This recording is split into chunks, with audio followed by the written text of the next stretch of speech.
Hello friends, welcome to another session. So in this video, we will try to understand the functional interfaces implementation with Lambda expressions.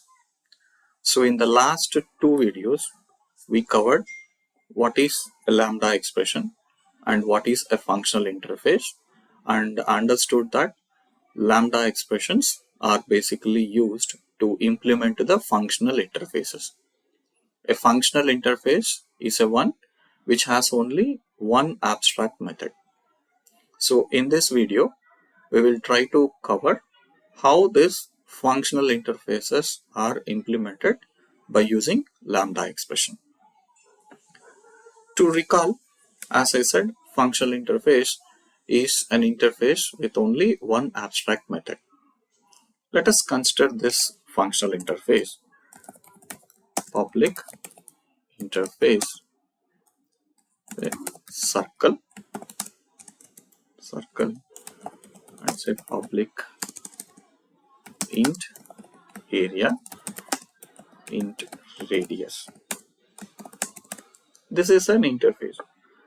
So as per our traditional way of implementing this expression or this interface is, we will write a class which inherits the properties of the interface, and then we will override this area method, right? Whatever the abstract methods are available, that will be overridden. How can we do that? Let us consider one class, say class circle impl implements. So here I am overriding the method, right? So I'll call this as double, right? So because area, it is 3.141 into pi r square, right? So return 3.141 star radius.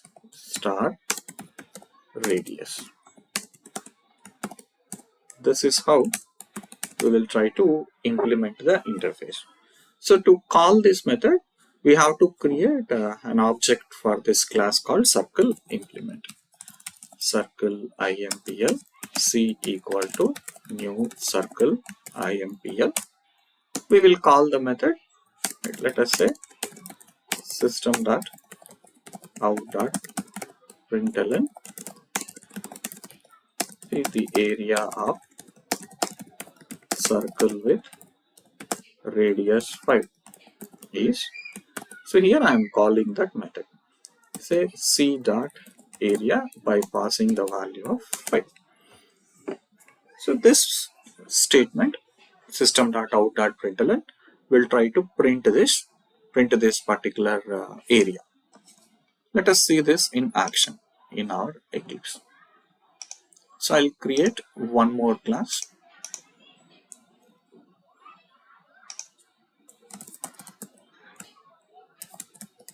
Lambda test with public static void main. I'll copy the same things. So now here we have, right? Say we have one interface, and this interface is doing this one. As usual, I am creating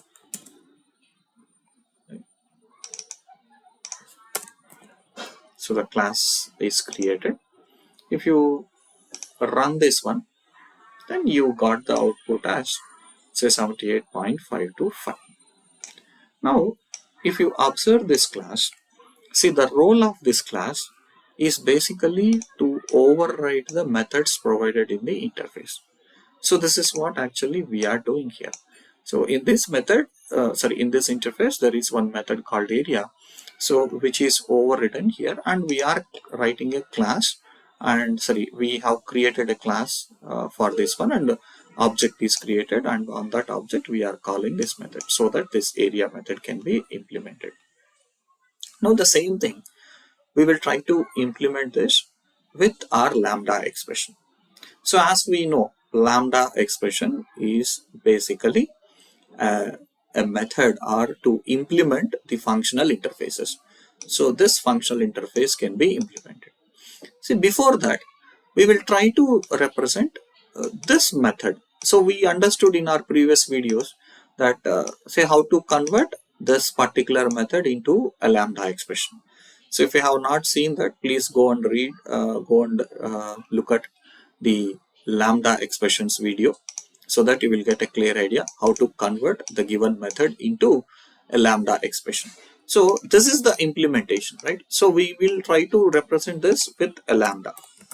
So I'm commenting this. So we know lambda expressions doesn't have any access modifier, return type and method. Only the parameter is required, and also if there is only one parameter, you can just represent that with a variable with just a variable name, and also data type is also not required. In the body, if there is only one statement, parenthesis is also not required. Also, if it is only a written statement, even the written keyword is also not required. So after that, whatever is the leftover, this is my leftover part. So this is my function lambda expression. So we will try to assign this, right? We'll try to assign this lambda expression to this functional interface. So how to do that, right? I'll comment this one. Now, first we will assign this to directly to this interface. Say circle C equal to our lambda expression, just this lambda expression. Now, if you observe this, say when we assign this lambda expression to this circle object, so internally compiler will bind this lambda expression to the method available in this particular interface. So it will just compare. So this is taking one parameter. So this is also taking one parameter, and it is returning 3.141 into radius. So it is returning a double value. So this is also returning a double value. Okay, perfect. So what the compiler will do, it will try to assign this. So this is equivalent. This line is equivalent to overriding, implementing a class, implementing the interface in a class, and overriding the method. So instead of doing all this, I can directly assign the definition in the form of lambda expression to this method, so that again, if you run this one, you will get the same output. Now we'll take one more example. So actually, we have one predefined functional interface called runnable. Right? Say runnable is an interface. So basically, it is an interface to create threads. So in the multi-threading concept, so we can create a thread in two ways. Number one, by using a thread class, and number two, by using a runnable interface.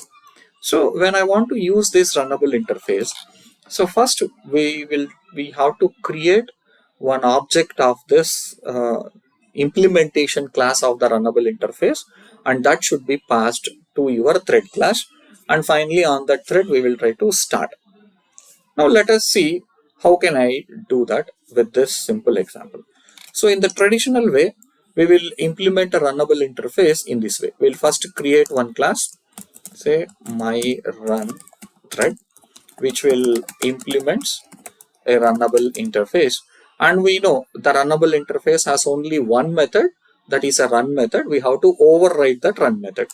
So here we need to write that, right? Say public void run, and inside that, if I write system.out.println, and I will just write inside the thread, right? Inside the threads run method, just inside the threads run method is there. So we will try to create, right? We will try to create an object for this my run, right? Say r equal to new my run thread, and this object need to be passed to thread class. Thread t equal to new thread of t. Then we have to call this method called t.start. So this is how we will try to call this. So when I call this t.start, it will go and call the run method. This will be implemented.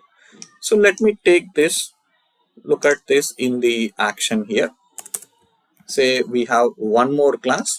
So this class is implementing the runnable interface, and this one we will be creating, right? This one we will be creating this. So here we have this thread, right? We have this thread. So when you run this one, you can see inside the threads run method. So this is our traditional way. So this can also be done exactly by using the Lambda expressions. So now if you look at this, runnable is a functional interface. So because it has only one method called run method. So instead of writing again inside the class and overriding this method, say we can, right, use this Lambda expression. So how do I convert this? See, this is the method we need to implement for your runnable interface. So how can we convert this into a Lambda expression? So simply, this is the way, because we don't have any parameters there. System.out.println, the same thing, right? The same thing, whatever I have given, right? You can give it there. So this is the equivalent Lambda expression for this method. So how do I assign this Lambda?